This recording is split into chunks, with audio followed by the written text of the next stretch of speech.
2002 கோத்ரா ரயில் எரிப்பை தடுத்திருக்கலாம்.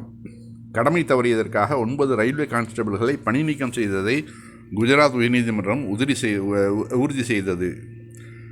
இது நமக்கு அப்படியே இதெல்லாம் நம்ப முடியல. இப்படி இல்லாமல் நடக்கும். தன்னுடைய ஆட்சியை கைப்பற்றுவதற்காக, அதிகாரத்துக்கு வருவதற்காக ஒரு மனிதன் இப்படி தன்னுடைய ஆட்களையே பலிகடை ஆக்குவானா? எப்படிப்பட்ட மனநிலை உடையவனாக இருக்கணும் அப்படிங்கிறது தான் இப்போ வந்திருக்கிற தீர்ப்புகள் நமக்கு சுட்டி காட்டுது. அதில் பாருங்கள், குலாப் சிங் ஜாலா, குமான் சிங் ரத்தோத், நதாபாய் தாபி, வினோபாய் பஜால்பாய், ஜாபிர் ஹுசைன் ஷேக், ராஷிக் பாய் பார்மர், கஷோர் பாய் பார்மர், கிஷோர் பாய் botany and Punabai Bharia were suspended on March 1, 2002. இந்த 9 பேரும் சபர்மதி எக்ஸ்பிரஸில் போக வேண்டியவங்க, அதாவது காவலுக்காக. ஆனால் அங்கே போகாமல் அவர்கள் வேற ஒரு பயணத்தை நிறுத்திட்டு வேற ஒரு ரயிலில் போயிருக்கிறாங்க. எப்படி கரெக்டாக அந்த 9 பேருமே சொல்லி வச்சது மாதிரி அந்த ரயிலில் பயணிக்காமல் தடுக்க சொன்னது யார்? தடுத்தது யார்? இந்த செய்தி அவர்களுக்கு முன்பே தெரிஞ்சிருக்குது. சபர்மதி எக்ஸ்பிரஸில் ஒரு பெரிய கலவரம் வரப்போகுது, ஒரு தீப்பிடிக்க வச்சு அதன் மூலம் குஜராத் முழுக்க கலவரத்தை ஸ்டார்ட் பண்ணுறதுக்கு பிளான் போட்டிருக்கிறாங்க. அந்த பிளான் படி கணக்கச்சிதமாக செஞ்சு ஆட்சி அதிகாரத்தையும் கைப்பற்றிட்டாங்க. இது யார், அதோட சூத்திரதாரி யாருன்னா இந்த 9 பேருக்கும் கண்டிப்பாக தெரிஞ்சிருக்கும். அதுதான் அதாவது உயர்நீதிமன்றமும் கேட்குது. இப்போ சாமியார் பிராக்சி கூட சொல்லியிருக்காங்க. என்னன்னாக்க, கோத்ரா ரயில் எரிப்பு சம்பவத்தை நிகழ்த்தியது மோடிதான் என ஒப்புதல் அளிக்கும் விஸ்வ இந்து பரிஷத்தை சேர்ந்த சாமியார் பிராக்சி. இவங்களும் ஆரம்பத்தில் நம்ம இது அவங்களுக்குள்ள மோட்டிவ் அப்படின்னு நினச்சிட்டு இருந்தோம். ஆனால் பாம்பின் கால் பாம்பறியும் இல்லையா? அது இந்த பொம்பளையும் வெளியில் ஓப்பனாக பேச ஆரம்பிச்சிருச்சு. இது மாதிரி இந்த கோத்ரா கலவரம் அதாவது தற்செயலாக கூட நடக்கலை. நாமளும் என்ன நினச்சினோம், தற்செயலாக உள்ள கேஸு வச்சு அதை பயன்படுத்தும் போது அதில் தீ பரவி இருக்கும்னு தான் நம்ம நினச்சோம். ஆனால் அது கூட இல்லாமல் இப்போ திட்டமிட்ட சதின்னு இப்போ நல்லாவே தெரியுது.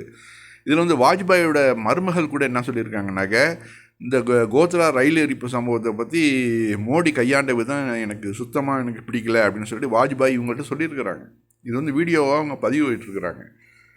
அதே மாதிரி சங்கர் சிங் வக்கேலா, அங்கே காங்கிரஸ் இதில் முதல்வராக இருந்தவர், அவரும் இது ஓப்பன் பண்ணி இது எல்லாம் ப்ரீ பிளான்டு எல்லாமே அப்படின்ட்டு அவரும் சொல்கிறாப்புல. நமக்கு அப்படியே தலை சுற்றுது. இதனால் எத்தனை உயிர்கள் பலியானது, இந்துக்களில் எத்தனை பேர் போனாங்க, முஸ்லீம்களில் எத்தனை பேர், கிட்டத்தட்ட 3000 முஸ்லீம்கள் கொல்லப்பட்டாங்க. அவருடைய சொத்துக்கள்லாம் அழிக்கப்பட்டு நடுத்தருவுக்கு வரப்பட்டு இன்றைக்கி வரைக்கும் அவர்களுக்கு எல்லாம் அகதிகள் முகாமில் தங்க வைக்கப்பட்டிருக்கிறாங்க. அதாவது லாயக்கில்லாத ஒரு ஆளை நம்ம தலைமை பதவிக்கு தேர்ந்தெடுத்தால் அந்த நாடு எப்படி சீரழிஞ்சு சின்னாபின்னமாகும் அப்படிங்கிறதுக்கு இந்த மோடி மிகச்சிறந்த ஒரு உதாரணம். இது நம்ம ஒளிச்சு மறைச்செல்லாம் பேச வேண்டிய அவசியமே இல்லை. ஏன்னா பட்டவர்த்தனமாக தெரியுது இது பிளானிங் பண்ணது. அதான் பாருங்கள், சமூக வலைத்தளங்களில் வரக்கூடிய செய்திகளை பாருங்கள். அனந்தன் அப்படிங்கிற ஒரு எழுதுகிறாரு, அந்த 9 போலீஸும் வேலையை சரியாக செய்யவில்லை என்று கூறுவது தவறு. அவர்கள் வேண்டுமென்றே அந்த வண்டியில் செல்வதை தவிர்த்துள்ளார்கள். அவர்கள் ஏற்கனவே இப்படி ஒரு சம்பவம் நடக்கும் என்று முன்கூட்டியே தெரிந்திருக்கும் போல. ஆகவே அந்த சதி வேலையில் இந்த போலீஸ்காரர்களின் பங்களிப்பும் இருந்துள்ளது. யார் இந்த சதி, அவனை பிடிச்சா ஒழுங்காக வந்துடும் எல்லாமே. அடுத்து பாருங்கள், திருக்குமரன் சொல்கிறாரு, ஆல்ரெடி சம்பவம் நடக்க போகிறது என்று அவர்களுக்கு தெரிந்து அவர்களை தடுத்து நிறுத்தியுள்ளனர் அப்படிங்கிறாரு. சுல்தான்கர் சொல்கிறாரு, தமிழ்நாட்டிலும் தேர்தலுக்கு முன்பு இதே போன்ற கலவரம் செய்ய முயற்சிக்கிறார்கள். தமிழக அரசு விழிப்புடன் இருக்க வேண்டும் அப்படின்னு. இந்த மதுரை ஆதீனம் பண்ண கூத்தை பார்த்தீங்களா 2 நாளைக்கு முன்னாடி? ஐயோ தொப்பி வச்சவன் தாடி வச்சவன் என்னை கொல்ல வந்திருக்கிறான் பாகிஸ்தான் துணையோடு அப்படின்னு சொல்லிட்டுலாம் பயங்கரமாக பில்டப் கொடுத்து கடைசியில் அதெல்லாம் செட்டப்புங்கிறது நல்லாவே தெரிஞ்சு போச்சு. காவல்துறை அந்த சிசிடிவி கேமராவை பதிவு பண்ணதுனால, எடுத்ததுனால ஒரு பெரிய மத கலவரம் தடுத்து நிறுத்தப்பட்டிருக்குது. இப்படிப்பட்ட ஆளுங்களாம் உள்ளே பிடிச்சி போடணும். ஏன்னா இது மாதிரி கலவரம் செய்யக்கூடியது மிகப்பெரிய கொடூரமான ஒன்று. ஆனால் இவர்களுக்கு அதெல்லாம் கைவந்த கலை. சனாதனத்தை காப்பாற்றுறதுக்காக எந்த லெவலுக்கும் இவர்கள் போவார்கள். தங்களுடைய மக்களையே பலிகடா ஆக்குவார்கள். வரிசையாக இப்போ புல்வாமாவிலேருந்து அதான் நம்ம பார்க்குறோம். கோத்ராவிலேருந்து புல்வாமாவிலேருந்து அதான் நம்ம பார்க்குறோம். அடுத்த ஹைத்ருஸ்ங்கிற ஒரு மனிதர் அவர் பதிவிடுறார் என்னண்டாக்க, ஒரு மனிதன் தன் வாழ்நாளில் இழுத்து விடுகின்ற ஒவ்வொரு மூச்சுக்காற்றும் கணக்கு கேட்கின்ற சர்வ வல்லமை படுத்த அந்த இறைவனிடமிருந்து அநியாயம் செய்பவர்கள் ஒருபோதும் தப்ப முடியாது. அநியாயம் செய்பவருக்கு ஏதோ ஒரு வகையில் அழிவு நிச்சயம் வந்தே தீரும். இது காலம் நமக்கு கற்றுத்தந்த பாடம். தெய்வம் நின்று கொள்ளுங்கிறார். கண்டிப்பாக தெய்வம் நின்று தான் கொள்ளும். உடனே அதோட பலன் தெரியாது. ஆனால் மிக கடுமையான பிடியாக இறுக்கமான பிடியாக இருக்கும் இறைவனுடைய பிடிங்கிறது. அந்த நாளுக்காக நம்ம வெயிட் பண்ணுவோம், நம்ம பிரார்த்தனை பண்ணுவோம். அதுதான் செய்ய முடியும். ஏன்னா நம்ம கையில் ஆட்சி அதிகாரம் கிடையாது இல்லையா? எதிரிகள் கையில் ஆட்சி அதிகாரம் இருக்கிறப்போ நம்மளுடைய பிரச்சனை நம்ம பிரார்த்தனைகள் தான், ஒன்லி பிரார்த்தனைகள் தான். அதே மாதிரி இன்னொரு சகோதரர் எழுதுகிறாரு, ஏன் என்ன நடந்தது என்று தெரியவில்லை என்று நீதிமன்றம் சொல்கிறது. அதான் காவல்துறையை சேர்ந்த அந்த 9 பேர் தான் சாட்சி. அவர்களுக்கு நன்றாக தெரியும் யார் செய்தார்கள், யார் அவர்களை பணிக்கு செல்ல வேண்டாம் என்று சொன்னார்கள் என்று விசாரிக்க வேண்டும். அப்போ ரயில்வே மந்திரியாக இருந்த, அதுக்கு பிறகு ரயில்வே மந்திரியாக இருந்த லல்லு பிரசாத் யாதவ் கூட இந்த அறிக்கையை வெளியிட்டார். இதில் முஸ்லீம்களுக்கு எந்த ஒரு பங்கும் இல்லை, வெளியிலேருந்து கொளுத்தப்படலை, அது உள்ளிருந்து தான் தீ பரவி இருக்கிறது. வெளியிலேருந்து அங்கே அதை நம்மளே பார்க்கும்போதே தெரியும். அந்த தீ எரியிற அந்த வாகை வச்சே நம்ம கண்டுபிடிச்சிடலாம்.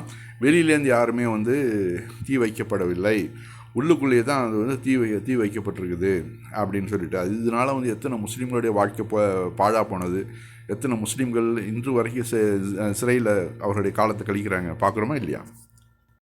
அடுத்து ஒரு சகோதரர் எழுதுகிறாரு, தாஜுதீன்கிறவர்.